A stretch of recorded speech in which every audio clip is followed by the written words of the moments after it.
Hey, First Baptist. Hope you're well.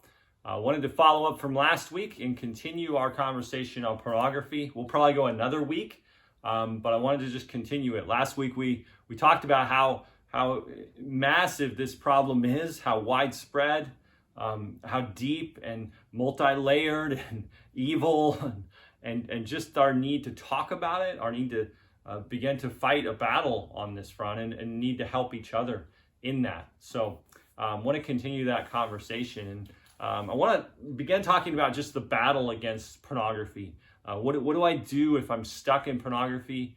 What steps do I take? How do I do this? And just from the start to know, and I mentioned this last week, but there's no silver bullets. There's no magic formula. We're complex.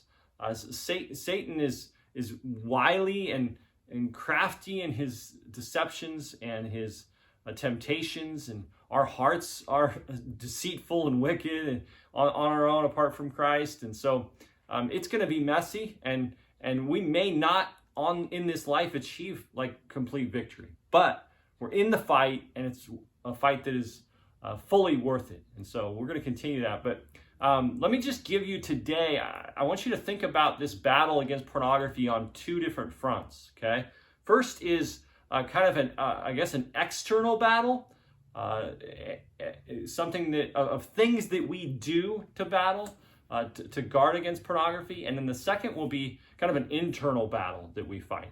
And we're going to talk about the external today, the internal next week. I do want to say there's a priority to the internal. That's where we're headed. That's where we want to go.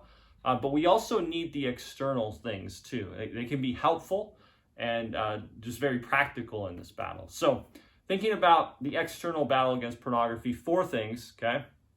Number one is that we cannot fight pornography in isolation. You have to come into the light. You have to tell other people. If you're, just think of a battle. If you're on your own and you have no one else who knows where you are and you're just fighting a battle against an enemy army, you're just doomed. I know we see all the, whatever movies where the lone superhero somehow defeats the whole army. That's not real world, right? And it's certainly not true in our battle with lust. If you stay isolated, I don't see how you can win this battle. You desperately need to come into the light, to seek help, and to just ask for loving, gospel-shaped accountability. You need that.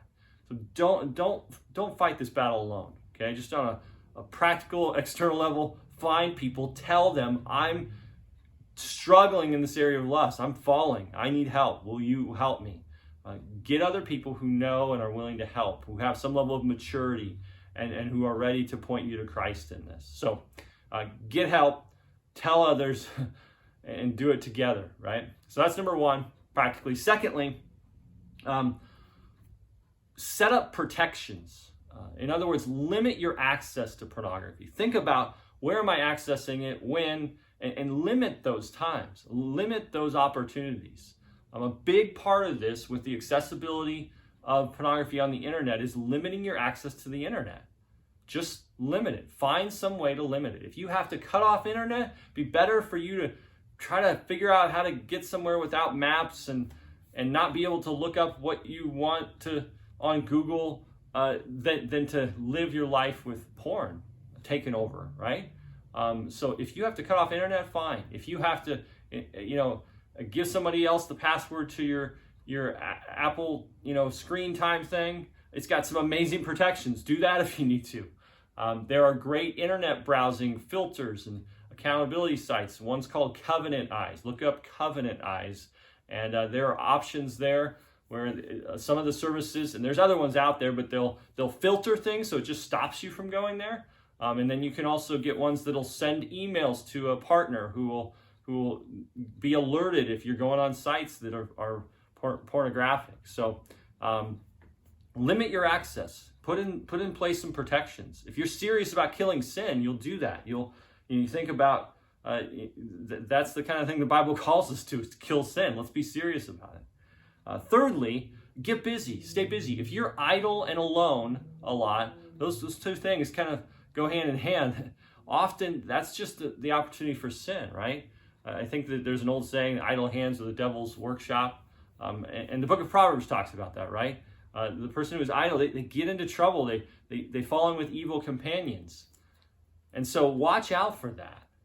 Watch out for idleness and being alone, and get busy loving people. Remember last week we said that porn is all about self and love of self, and in whatever form that takes. But so the opposite then would be, hey, let's get busy loving people. Get off your couch and go love people.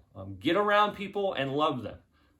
Just on a practical level, we need to do that. So fourthly, flee. Take drastic action. I think of Joseph and the way that he fled when Potiphar's wife came and wanted to sleep with him, and he's just, I'm out of here. Like, I have to run, and it doesn't matter what the consequences are, right?